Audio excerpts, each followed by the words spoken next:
네, 누가복음 50번째 시간입니다. 16장 1절부터 13절까지요. 우리 흔히 청지기의 비유라고 부르는데요. 이 말씀 한번 같이 생각해 보도록 하겠습니다. 문단이 어떻게 논리적으로 흘러가는지를 한번 생각해 보시면 좋겠는데요. 15장 1절부터 32절은 바리새인들의 불평에 대해서, 특별히 예수님께서 세리와 죄인들과 함께 거하시는 것을 불평했잖아요. 그 불평에 대해서 예수님께서 세 가지 비유를 들어서 말씀해 주셨습니다. 특별히 이 말씀들은 가난한 사람들, 세리들을 위로하는 말일 수도 있지만 동시에 불평하고 있는 바리새인들을 향한 비판이기도 하죠. 특별히 바리새인들이 비유에 등장하는 맏아들처럼 자신의 역할을 다하고 있지 못한 것에 대해서 예수님께서 비판한 것일 수도 있습니다. 그런 점에 있어서 16장 1절부터 13절은 청지기로서 사실 제자들이 어떤 모습을 보여야 되고 또 무엇을 준비해야 되며 하나님께서 맡겨주신 역할을 어떻게 다 감당해야 되는가라고 하는 주제를 이야기하고 있습니다. 자, 그러고 나서 예수님께서 이런 이야기를 하시고 나면 바리새인들이 굉장히 비웃거든요. 그리고 비웃는 바리새인들에게 다시 가르쳐 주시는 것이 14절 이후의 내용들로 이루어져 있습니다. 이런 문단의 논리적인 흐름을 좀 이해하시면 본문을 입체적으로 이해하시는 데 도움이 될 것 같습니다. 16장 1절부터 13절에 있는 이야기인데 제자들에게 이제 이야기해 주시는 것인데요. 대상이 제자들이다라고 하는 것을 잘 한번 생각해 보십시오. 앞에 있는 이야기 15장의 이야기는 말씀드린 것처럼 바리새인과 서기관들을 직접적으로 향해서 변증하신 것이고요. 그러면서 함께 모여 있는 무리들, 특별히 어 죄인들 또 세리들을 위로하는 거죠.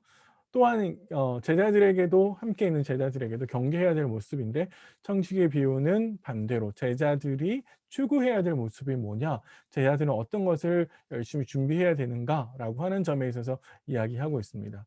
근데 재미있는 것은 다른 비유와 비교하면 이 비유 안에는 나쁜, 사실은 옳지 않은 청지기, 불의한 청지기라고 등장하고 있는데 이 불의한 청지기의 지혜로운 모습을 저희들이 본받아야 된다라고 예수님께서 이야기하시죠. 그래서 불의한 청지기가 잘못하고 있는 것, 청지기 그 자체에 있다라기보다는 사실은 그 청지기가 보여주고 있는 지혜의 모습을 제자들이 본받아야 된다. 그래서 제자들도 지혜롭게 미래를 준비해야 된다라고 예수님께서 가르치십니다. 그래서 이 비유를 이해하셨을 때 헷갈리지 않도록, 초점을 놓치지 않도록 하시는 것이 이제 중요할 거라고 생각이 들어요. 첫 번째 이야기 섹션을 이렇게 시작을 합니다. 1 절부터 8절 사이에 예수님께서 청지기의 비유를 들려주시는데 그 첫 번째 비유는 한 청지기가 있었는데 그 청지기가 사고를 쳤다, 이런 방식으로 이야기를 하죠. 당시에 청지기는 주인의 토지를 관리하는 사람이었습니다. 그래서 주인의 재산을 관리하는 사람이었고 우리가 가장 잘 알고 있는 청지기는 아마 요셉이었을 것 같습니다. 요셉이 보디발의 집에서 청지 역할을 굉장히 잘 수행을 하셨죠. 노예일 수도 있고요. 아주 어릴 때부터 전문적으로 키워온 노예일 수도 있고 아니면은 그냥 자유인이 어떤 계약에 의해서 이 청지 역할을 수행하는 것일 수도 있습니다. 아마 후자일 가능성이 많은데 이 사람이 나중에 쫓겨나고 난 다음에 다른 집으로 갈 생각을 하고 있잖아요. 아마 그런 점에 있어서는 자유인이었을 가능성이 있어 보입니다. 그런데 이 청지기가 무슨 사고를 쳤냐면 주인의 재산을 잘 관리하지 못했다라고 이야기를 하고 있습니다. 낭비하다라고 이야기하고 있는데요. 낭비한다는 말은 15장 13절, 자 여기 좀 잘못 적었습니다. 15장 13절에 둘째 아들, 향자라고 부르는 둘째 아들이 아버지의 재산을 낭비했습니다라고 하는 말과 똑같습니다. 사실 주인의 재산을 잘못 관리했다라고 이야기한 것이고 잘못 관리한 것에 대해서 주인이 책임을 물어오고 있는 것이죠. "내가 듣고 있는 이것은 무엇인가?"라고 이제 질문을 하고 있는데요. 많은 사람들이 주인에게 와서 이 청지기가 가지고 있는 잘못을 이야기했고 그래서 주인은 청지기의 말보다 사람들의 말을 더 믿고 있습니다. 생각해 보세요. 사실 청지기는 주인에게 신뢰를 얻어야만 감당할 수 있는 사람인데 그 주인에게 신뢰를 다 잃어버리게 됐죠. 그래서 더 이상 청지기로서의 사명을 감당하지 못하는 상황에 처해 있습니다. 그러면서 주인은 "네가 그동안 해왔던 것을 세매라. 더 이상 그 직을 수행하지 못할 거다."라고 해서 해고를 예고합니다. 거래장부를 보자라고 일단 이야기하는 것인데요. 사실은 이 면에 있어서 우리가 좀 생각해 보아야 될 것이 있습니다. 주인이 청지기에게 거래 장부를 요구하는 것, 그동안에 네가 어떻게 일을 해 왔는지를 나에게 소상히 다 이야기해라라고 이야기하는 것인데, 사실 우리는 어느 날 갑자기 하나님께서 우리에게 우리 인생의 장부를 보자라고 하실 수도 있습니다. 어느 날 갑자기 주인이 이 청지기에게 거래 장부를 요구하듯, 하나님은 언젠가는 우리 인생이 우리가 어떻게 살아왔는지, 하나님께서 우리에게 맡겨주신 인생의 시간들, 능력들, 재물들을 어떻게 썼는지를 확인해 보자라고 말씀하실 수 있다라고 하는 거죠.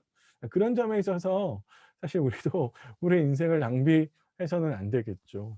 하나님 주신 뜻을 따라서 가야 되는데, 성경은 우리에게 열심히 산 것이 중요한 것이 아니라 그 열심의 방향이 어디였냐라고 하는 것을 따져 물으시는 거거든요. 하나님께서 오라고 하시는 그 방향대로 우리가 열심을 내었는지 한번 생각해 보시면 좋겠습니다. 거래 장부를 요구했던 이 주인은 결국에 이 청지기를 해고합니다. 그러면서 해고를 당할 것을 뻔히 내다보는 이 청지기가 지혜를 발휘하는데, 그것이 바로 이 주인이 칭찬하는 바인데요. 생각해 보세요.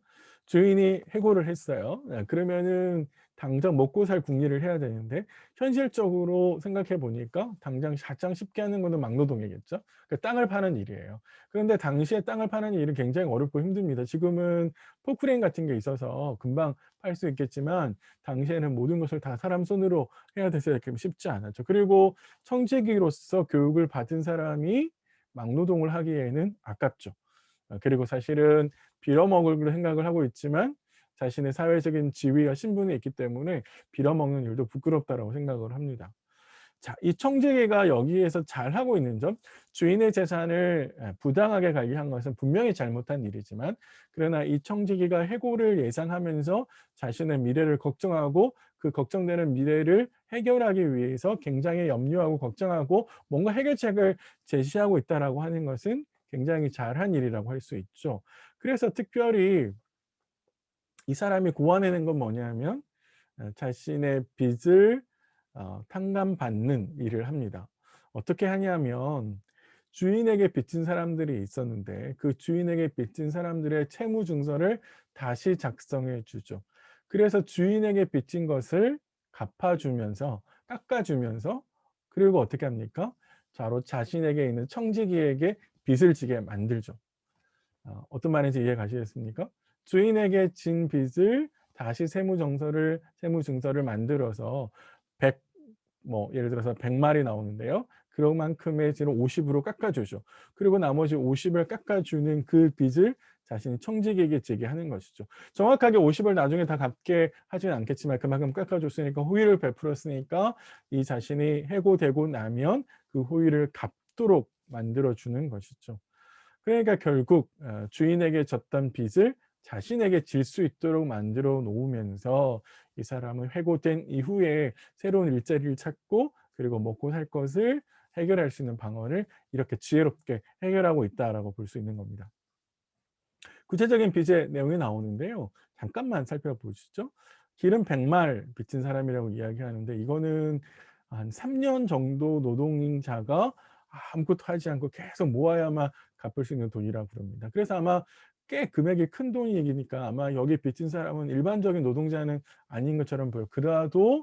그래도 좀 대규모 사업을 하는 그런 사람처럼 보여요. 그러니까 이 청지기가 그 빚을 갚아주면서 그 사람에게 가서 호의를 다시 얻으려고 하는 거라고 볼 수 있겠죠. 빚의 절반을 줄여주는 이야기를 하고 있고요. 그리고 밀 100석 빚진 사람도 2,500에서 3,000 데나리요. 노동자가 8년에서 10년 정도 일을 해야만 갚을 수 있는 돈이라고 그래요. 어마어마한 빚진 거잖아요. 거기서 금액을 약 20% 정도 줄여주는 것을 확인할 수 있습니다. 이렇게 호의를 베풀므로써 자신이 나중에 호의를 입을 수 있도록 안전장치를 마련해 놓고 있습니다. 그런데 문제는 여기서 있죠. 바로 옳지 않은 청지기가 자신의 미래를 걱정하며 행했던 행동은 굉장히 지혜롭다라고 주인이 칭찬을 하죠. 분명 청지의 역할은 잘 못했죠. 그래서 불이합니다. 그러나 그가 해고 이후에 자신의 미래를 걱정하면서 준비하는 모습은 지혜롭다는 거예요. 여기에 지혜 있는이라고 번역한다면 약삭 빠르게라고 이제 번역을 할 수 있는데, 이거는 이 사람이 빨리 자신의 미래를 준비했다라고 이야기하는 것이라고 볼 수 있습니다. 예수님도 마찬가지로 칭찬을 합니다. 왜냐하면 이 청지기가 굉장히 지혜 있게 행동했다라고 이야기를 하면서 이 세대의 아들들을 칭찬합니다. 예수님의 칭찬은 어떤 점에 특정한 분야에 한정되는 건데 곧 이 세대의 아들들이 자신의 미래를 준비하는 일에 있어서는 굉장히 지혜롭게 잘한다라고 하는 점을 칭찬하는 것이죠. 쉽게 말하면 노후 준비라고 제가 말씀드릴 수 있을 것 같은데요. 지금보다 좀 더 나이 들었을 때 5 년, 10년 뒤에 대비를 하면서 점점점 그것을 편안하게 살기 위해서 오늘 열심히 준비를 하면서 간다라고 하는 거죠. 이 세대의 아들들이라고 이야기하는데 사실 이 세대라고 하는 말은 하나님의 뜻을 거스르는 사람들을 이야기하는 거고요. 그래서 바울은 로마서 12장 2절에서 이 세대를 본받지 말라라고 이제 경고를 했던 적도 있습니다. 어쨌든 예수님께서 말씀하려고 하시는 것은 이 세대들이 미래를 지혜롭게 잘 준비한다라고 하는 점에 제자들에게 도전하려고 하는 것이죠. 그래서 빛의 자녀들도 긴 안목으로 내다보면서 미래를 준비해야 된다는 거죠. 이 세대의 아들들이 자신들의 노후를 준비하는 것이라면 빛의 아들들은 사후 세계를 준비해야 된다라고 이야기를 하고 있습니다. 왜냐하면 누가복음에 계속 가르침은 그리고 예수님의 말씀은 지금 내가 하는 행동이 나의 사후를 결정짓는다라고 영향을 미친다라고 분명하게 경고하시는 거거든요. 이 땅에서 내가 어떻게 살았느냐라고 하는 것이 사후에 어떤 모습으로 있을 거냐를 결정한다라고 보여줍니다. 특별히 예수님은 거지 나사로하고 부자의 비유를 통해서 이것을 명확하게 설명하시는데요. 다음 시간에 그걸 한번 살펴보도록 하겠습니다. 그래서 예수님은 이제 구체적으로 이 말씀을 적용해서 제자들에게 경계하면서 가르치시는데요. 1 절부터 8 절의 비유를 보여주었다라면 9 절부터 13 절은 이 비유를 제자들의 삶에 구체적으로 적용해서 이야기하고 계신 겁니다. 제자들이 무엇을 배워야 할 것인가? 청지기의 모습 속에서 적용할 것은 무엇인가?라고 하는 점에서 말씀하시는데 초점은 바로 이 청지기가 자신의 미래를 지혜롭게 준비했듯 제자들은 지금의 삶에서 삶의 바른 모습을 통해서 자신의 사후 세계를 준비해 가야 된다라고 하는 것이고 그 준비의 초점은 돈과 관련되어 있습니다. 그래서 처음에 돈과 관련해서 어떻게 써야 되느냐라고 하는 것을 9 절에서 이야기하고 있는데요. 불의의 재물로 친구를 사귀라고 예수님께서 말씀하십니다. 불의의 재물이라는 말이 조금 이해하기 까다로울 수 있는데 우리가 생각할 때 불법적으로 획득한 재물, 그래서 불의라는 말을 붙여서 제가 정당하게 쓴 뜻을 좀 잘못 쓴 것 같아요.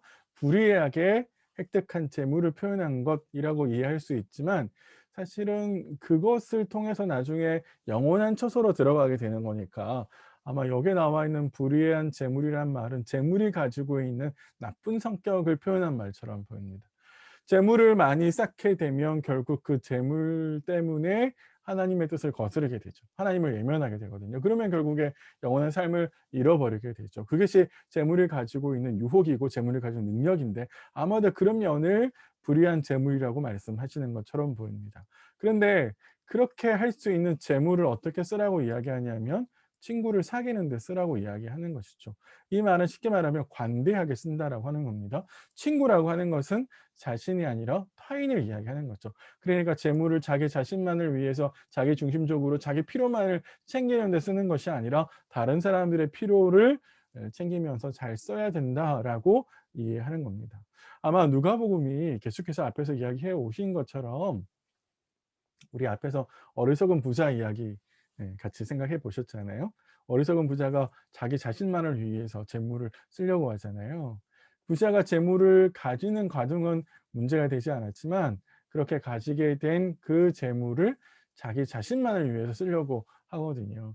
그게 바로 문제가 됐단 말이에요. 그런 점에서 여기에 관대한 사용이라고 하는 것은 이웃을 위해서 이웃의 필요를 채우는 방식으로 재물을 사용해라 이렇게 말씀하시는 것처럼 보입니다. 그러면 그들이 영접하게 될 거다.